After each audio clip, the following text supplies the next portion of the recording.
কয়েক ঘন্টা পরই শেষ হচ্ছে শেখ হাসিনার লাল পাসপোর্টের মেয়াদ। এরপর কোথায় থাকবেন তিনি? লেবাননে ভয়াবহ বিস্ফোরণ ঘটিয়েছে ইসরায়েল। হিজবুল্লাহর পেইজারে বিস্ফোরক দিয়েছিল মোসাদ। মহাপ্লাবন কি ধেয়ে আসছে পানির নিচে? এশিয়া থেকে ইউরোপ, আমেরিকা থেকে আফ্রিকা। আসসালামু আলাইকুম, দেখছিলেন Bangla vision world news headline. এবারে বিস্তারিত। আর মাত্র কয়েক ঘন্টা পরই শেষ হচ্ছে বাংলাদেশের ক্ষমতাচ্যুত প্রধানমন্ত্রী শেখ হাসিনা লাল পাসপোর্ট নিয়ে ভারতে থাকার ৪৫ দিনের মেয়াদ। এরপর কি হবে?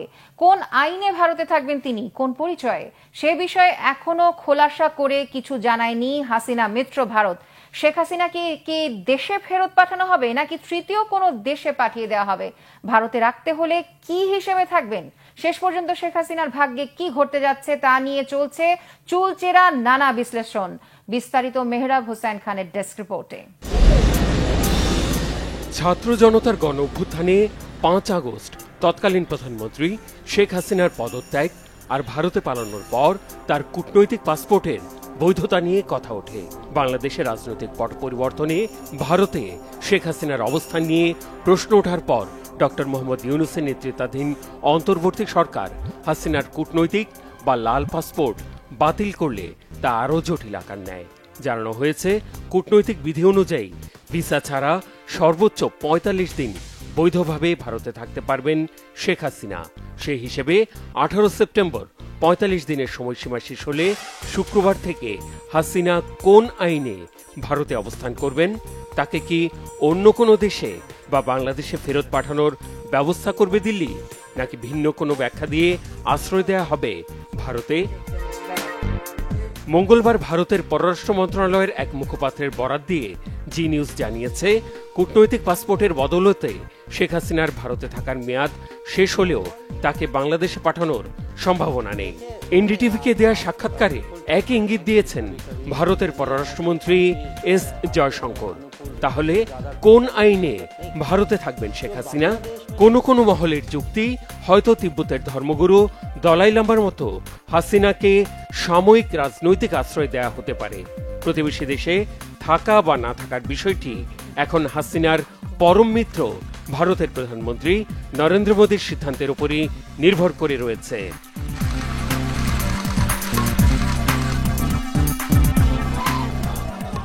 শেখ হাসিনা দেশ ছাড়ার পর থেকেই তাকে দেশে এনে বিচারের দাবি তুলে আসছে বৈষম্য বিরোধী ছাত্র আন্দোলন ছাড়াও বিভিন্ন রাজনৈতিক দল।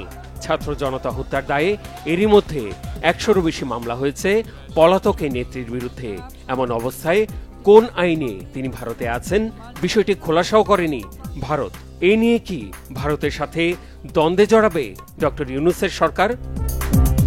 Mehrab Hossain Khan, Bangla vision news desk. লেবাননে এই নজিরবিহীন ভয়াবহ পেইজার বিস্ফোরণের জন্য ইসরায়েলের গোয়েন্দা সংস্থা মোসাদকে দায়ী করেছে দেশটির সশস্ত্র সংগঠন হিজবুল্লাহ। এরই মধ্যে ইসরায়েলের বিরুদ্ধে চরম প্রতিশোধের হুঁশিয়ারি দিয়েছে ইরান সমর্থিত লেবাননের এই গোষ্ঠীটি। মঙ্গলবার লেবানন জুড়ে হাজারো পেইজার বিস্ফোরণে মৃতের সংখ্যা ১২ জন ছাড়িয়ে গেছে, আহত ৩,০০০-এর কাছাকাছি। তবে যুক্তরাষ্ট্রের দাবি, বিস্ফোরণের ঘটনায় তারা কোনোভাবেই জড়িত নয়। পেইজার বিস্ফোরণের ঘটনায় সরাসরি ইসরায়েলকে দায়ী করে কড়া ভাষায় প্রতিক্রিয়া দিয়েছে হিজবুল্লাহ।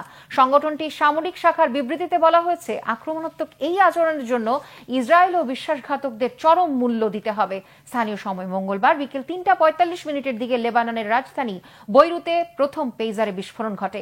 এরপর বিভিন্ন অঞ্চলে পেইজার বিস্ফোরণে প্রাণহানি বাড়তে থাকে। হতাহতের ভিড়ে হাসপাতালগুলোতে তৈরি হয় নাজুক পরিস্থিতি।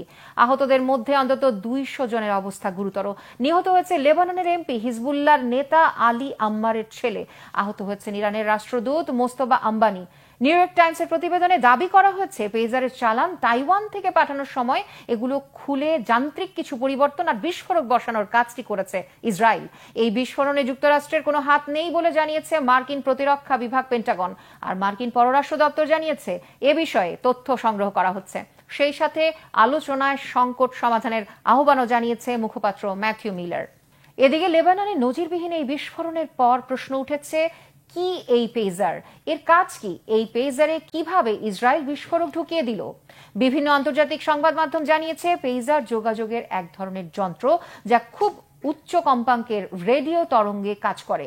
মূলত যেখানে মোবাইল নেটওয়ার্ক কাজ করে না সেসব জায়গায় তথ্য আদান প্রদান হয় এই পেজার দিয়ে।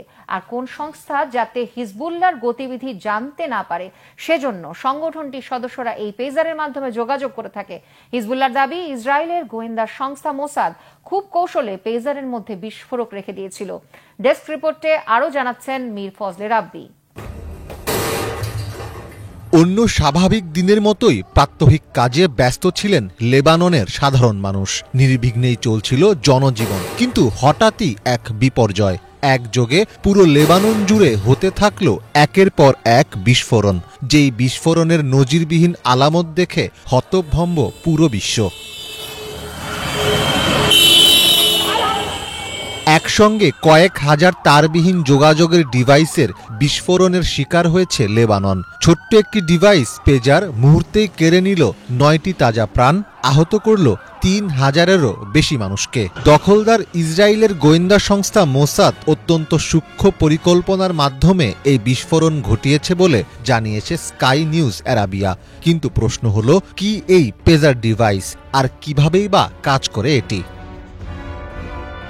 পেজার মূলত যোগাযোগের জন্য ব্যবহৃত একটি যন্ত্র। নিজেদের মধ্যে যোগাযোগের জন্য ডিভাইসগুলো ব্যবহার করে লেবাননের শক্তিশালী সশস্ত্র গোষ্ঠী হিজবুল্লাহ।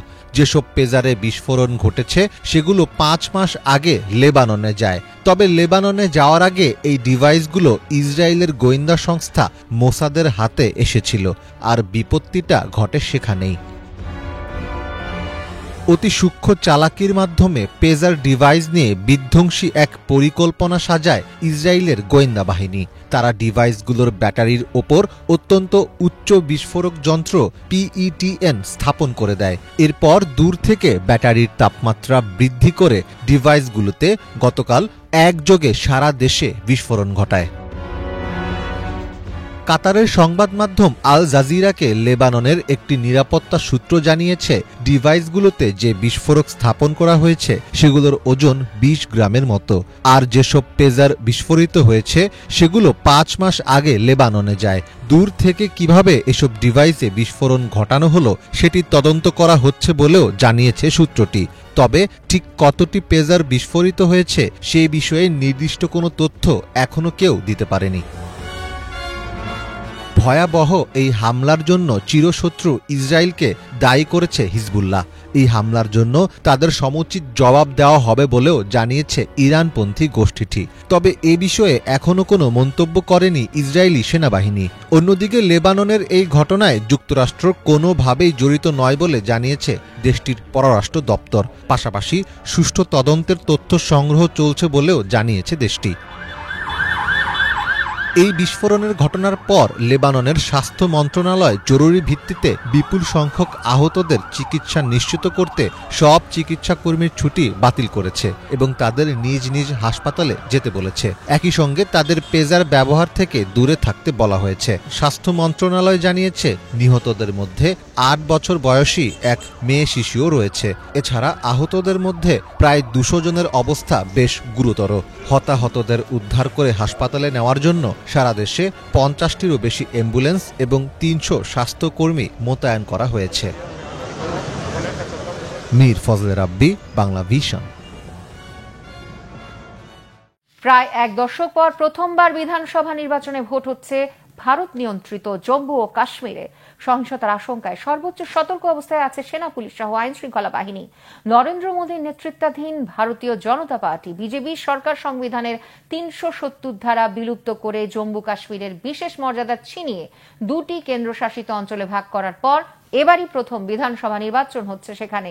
370 ধারা বিলোপে জম্মু ও কাশ্মীরে আসন সংখ্যা 83 থেকে বেড়ে হয়েছে 90। নির্বাচনের প্রথম দফায় 24টি আসনে জনপ্রতিনিধি নির্বাচনে বুধবার সকাল থেকে বিভিন্ন কেন্দ্রে ভিড় করেন ভোটাররা। স্থানীয় সময় সকাল 7টা থেকে শুরু হয় ভোট গ্রহণ। ভোটের আগেই একাধিক সন্ত্রাসী হামলার কারণে নির্বাচনী এলাকার গুরুত্বপূর্ণ পয়েন্টে পুলিশের পাশাপাশি মোতায়েন করা হয়েছে আধা সামরিক বাহিনী CAPF সদস্যদের। সতর্ক অবস্থায় সেনা সদস্যরাও। জনসাধারণের চলাচলে নিয়ন্ত্রণ আরোপ করে চলছে তল্লাশি। 25 সেপ্টেম্বর 26টি আর 1 অক্টোবর 40টি আসনে ভোটের পর ফলাফল ঘোষণা হবে আগামী 4 অক্টোবর। জম্মু ও কাশ্মীরে 30 সেপ্টেম্বরের মধ্যে ভোট গ্রহণের নির্দেশ দিয়েছিল সুপ্রিম কোর্ট। ধেয়ে আসছে কি মহাপ্লাবন, বানানো হচ্ছে কি প্লাবন থেকে বাঁচাতে নূনবীর নৌকা। প্রবল বন্যার পানির নিচে যখন এশিয়া থেকে ইউরোপ, আমেরিকা থেকে আফ্রিকার বিভিন্ন দেশ, তখন উঠেছে এমন প্রশ্ন। জলবায়ু বিশেষজ্ঞরা এর জন্য বৈশ্বিক উষ্ণতাকে দায়ী করেছে। তবে এ কি শুধুই জলবায়ু পরিবর্তন, নাকি পৃথিবীর শেষের ইঙ্গিত? রিফাত জামানের ডেস্ক রিপোর্ট। মাটি ফেটে পানি বেরিয়ে এসেছিল, নেমেছিল ভারী বৃষ্টিপাত। নারী, পুরুষ আর প্রাণীরাও উঠে পড়েছিল নূহ নবীর নৌকায়। বিশাল ওই নৌকাটি ১৫০ দিন ভেসে বেড়ানোর পর যদি পাহাড়ে নোঙর ফেলেছিল। পবিত্র কোরআন শরীফে এভাবে বর্ণনা করা হয়েছে মহাপ্লাবনের সেই সময়কার কথাগুলো। বলা হচ্ছে, সেই মহাপ্লাবন কি আবারও আসছে? আবারও কি এই পৃথিবীকে ভাসিয়ে নিয়ে যাবে? সেই সময়ের মতো এত ভয়াবহ মহাপ্লাবন না হলেও প্রবল বন্যার পানির নিচে এখনও ডুবে আছে প্রায় গোটা বিশ্ব।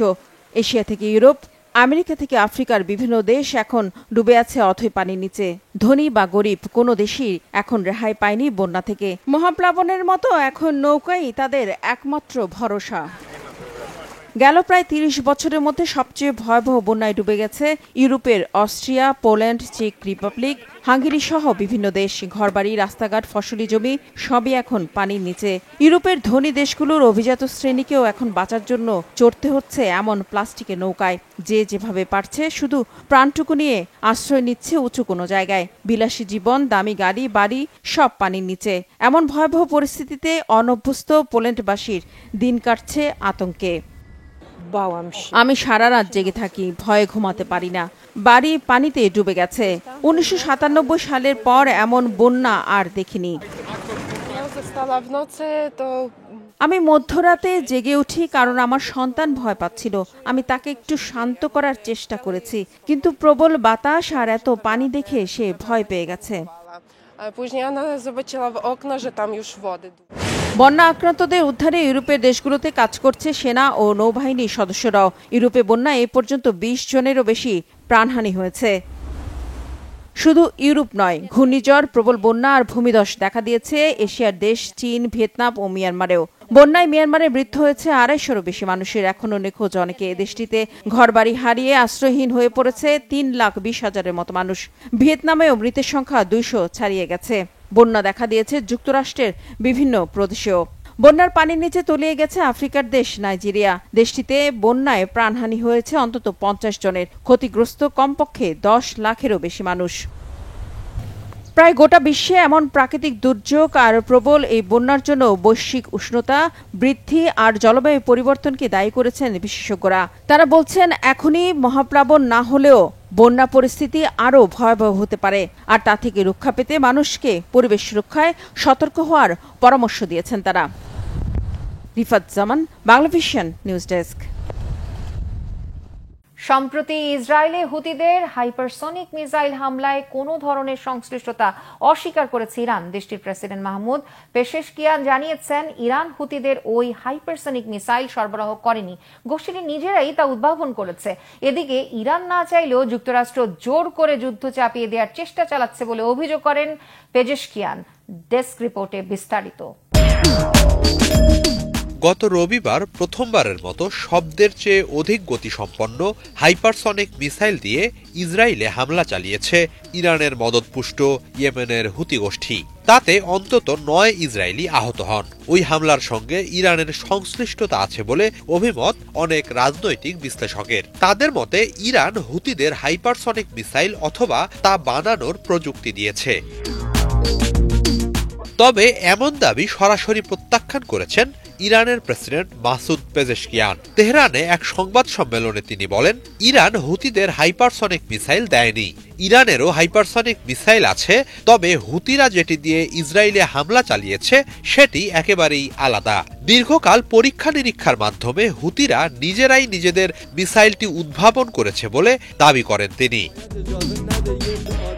এ প্রসঙ্গে পেজেশকিয়ান বলেন, যেখানে একজন মানুষেরই ইরান থেকে ইয়েমেনে যেতে ১ সপ্তাহেরও বেশি সময় লাগে, সেখানে গোপনে তাদের কাছে মিসাইল পাঠানো সম্ভব নয়।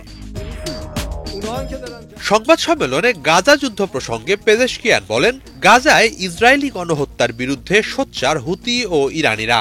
যুক্তরাষ্ট্র সহ পশ্চিমা দেশগুলোর অবশ্যই ইসরায়েলি এই গণহত্যার তীব্র নিন্দা জানানো উচিত। তারা একদিকে ইসরায়েলকে বোমা ও অস্ত্র সরবরাহ করছে, অন্যদিকে ইরানের বিরুদ্ধে হুতিদের মিসাইল দেয়ার অভিযোগ তুলছে। এ ধরনের আচরণকে অগ্রহণযোগ্য বলে উল্লেখ করেন ইরানের প্রেসিডেন্ট। সংবাদ সম্মেলনে ইরান যুক্তরাষ্ট্র সম্পর্কের ব্যাপারেও পেজেশকিয়ানকে প্রশ্ন করেন সাংবাদিকরা।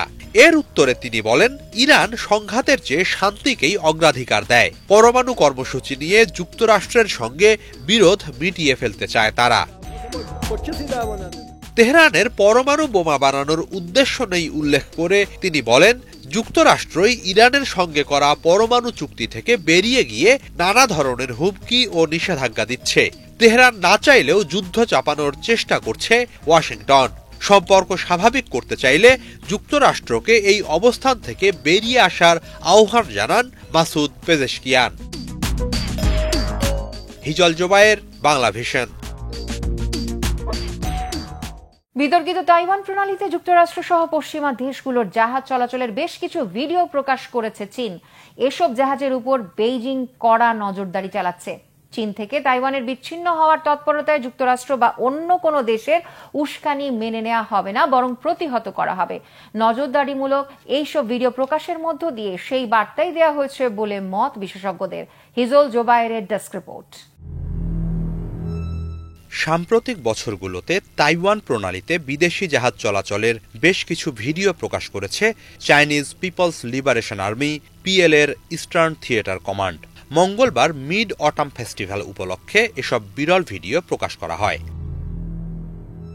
ফুটেজগুলোতে তাইওয়ান প্রণালীতে যুক্তরাষ্ট্র, জার্মানি, কানাডা, অস্ট্রেলিয়া ও নেদারল্যান্ডসের জাহাজ চলাচল করতে দেখা যায়। এগুলো প্রকাশের মধ্য দিয়ে মূলত প্রণালী জুড়ে চীনের নজরদারি সক্ষমতার বিষয়টি সামনে এনেছে PLA। বিশেষজ্ঞরা বলছেন, এসব ফুটেজ প্রকাশ করে তৃতীয় পক্ষকে মোকাবেলায় নিজেদের আত্মবিশ্বাসের জানান দিয়েছে PLA। যুক্তরাষ্ট্র হোক বা অন্য যে কোনো দেশ তাইওয়ানকে কেন্দ্র করে কোনো প্রকার সমস্যা সৃষ্টির চেষ্টা চালালে তাদের তাৎক্ষণিকভাবে মোকাবেলা করা হবে। এটি তারই বার্তা। যে কোনো উস্কানি প্রতিহত করতে জাহাজগুলোকে সার্বক্ষণিকভাবে নজরদারি করা হচ্ছে। বেইজিংয়ের পক্ষ থেকে এমন প্রতিক্রিয়া প্রকাশের প্রয়োজনীয়তা রয়েছে। চীন বরাবরই তাইওয়ানকে নিজেদের অংশ বিবেচনা করে। এ লক্ষ্যে শান্তিপূর্ণভাবে তাইওয়ানের একত্রীকরণের পক্ষে তারা। অন্যদিকে তাইওয়ানের বিচ্ছিন্নতাবাদীরা চায় নিজেদের স্বাধীন রাষ্ট্র হিসেবে ঘোষণা দিতে, কিন্তু তা কখনোই হবার নয়। তাইওয়ান বা তাইওয়ান প্রণালীর প্রশ্নে বেইজিং কোনোভাবেই আপোষ করবে না। যে কোনো মূল্যে তা প্রতিহত করার জন্য প্রস্তুত PLA। জাহাজ চলাচলের ভিডিওগুলো প্রকাশ করে সেই অবস্থানই পুনর্ব্যক্ত করেছে চীন, বলছেন বিশেষজ্ঞরা। হিজল জোবায়ের, বাংলা ভিশন। এই ছিল আজকের মতো। এতক্ষণ সাথে থাকার জন্য ধন্যবাদ সবাইকে।